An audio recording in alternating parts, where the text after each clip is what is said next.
It looked great, but it felt just a little like, it didn't look like yours. Do the regular one. So watch when he gets it, right? Getting the elbow is a little different.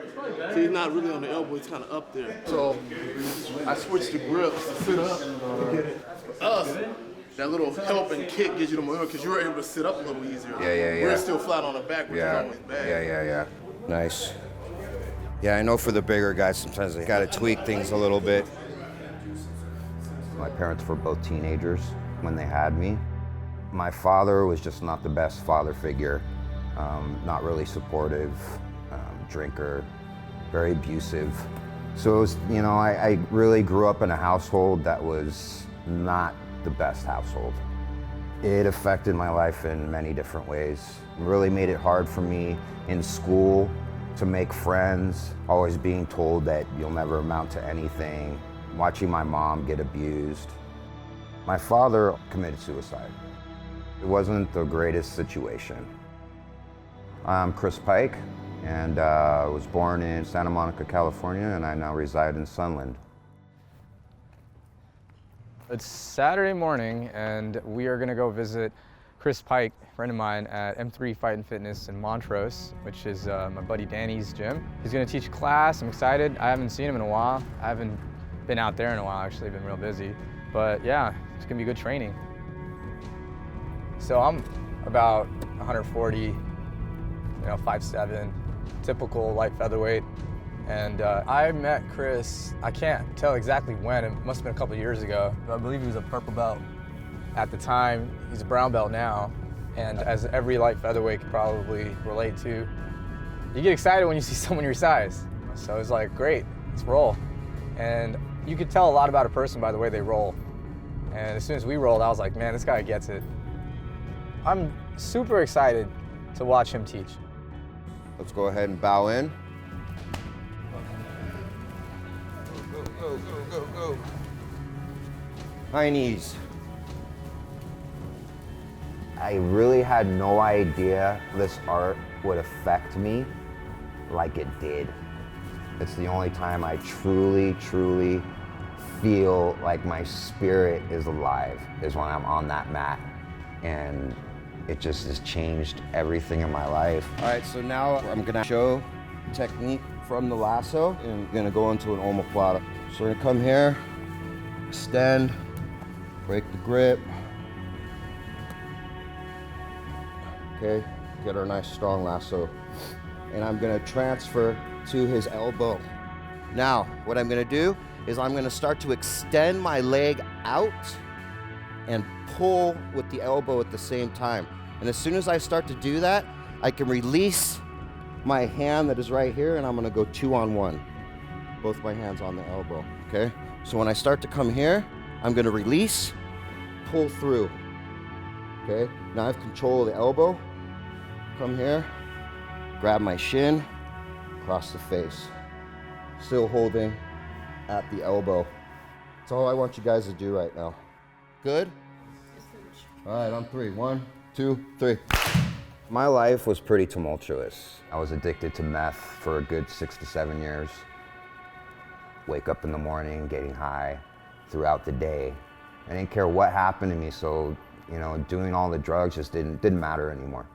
And I just kind of went down that road and just kept kind of spiraling out of control. Finally, it really came to the point of my ex-wife trying to literally kill me. She hit me over the head with a cast iron frying pan, knocked me cold out. I cried a lot that night after she left and just was like, what am I doing with my life? And so I got out of that situation and moved in with a friend. I was still getting high a little bit at the time, and I went to the mailbox and there was a flyer in there for Jiu Jitsu school.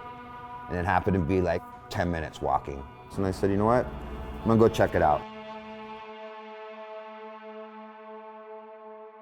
When I did that first class, actually putting the gi on and then rolling around with a bunch of guys that have been doing it for a while and getting my ass handed to me, after the hour-and-a-half class, I literally was throwing up.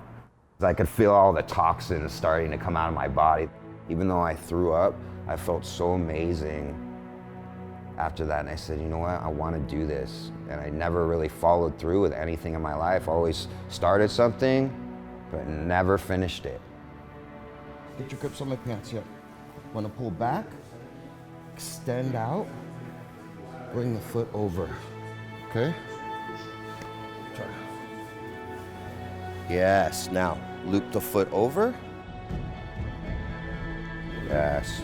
Can't really say that you'll ever finish because there is no finish line. I could say this is the longest I've ever stuck with anything and been committed to anything.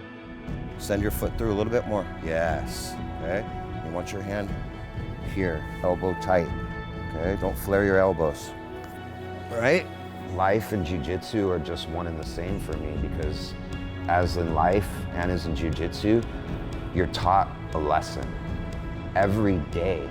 If you really open your eyes, you'll be taught a lesson every day. Loop over this way. And your foot, yes. They don't let you do omoplatas, huh? No, I didn't think so. It's good to learn it. I know they don't let you do them in competitions, huh? I love jiu-jitsu because everybody's able to bring their own style. I would say my style of jiu-jitsu is very slow and cerebral. No matter where they come from, everybody brings their own style to this. My game in 2 words, brute technique. Always growing. Have fun. My jiu-jitsu game is cuddle, struggle. Infinite minus. Take you down and pressure. Girl power. I don't know. Please help. Learning every day. Just want to say thank you for everybody coming in today. Awesome class.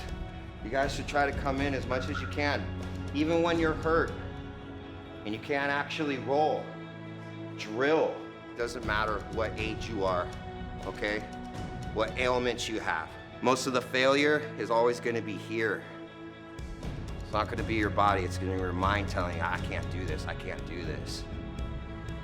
I can do it. I keep doing it. So I just want to say thank you to everybody coming in. I want to say thank you to all my professors. One of the biggest things with jiu-jitsu is rebirth, in a sense. And no matter what happened to you in that roll or that tournament, you tapped out and you go again. When you tap, you're given a second chance.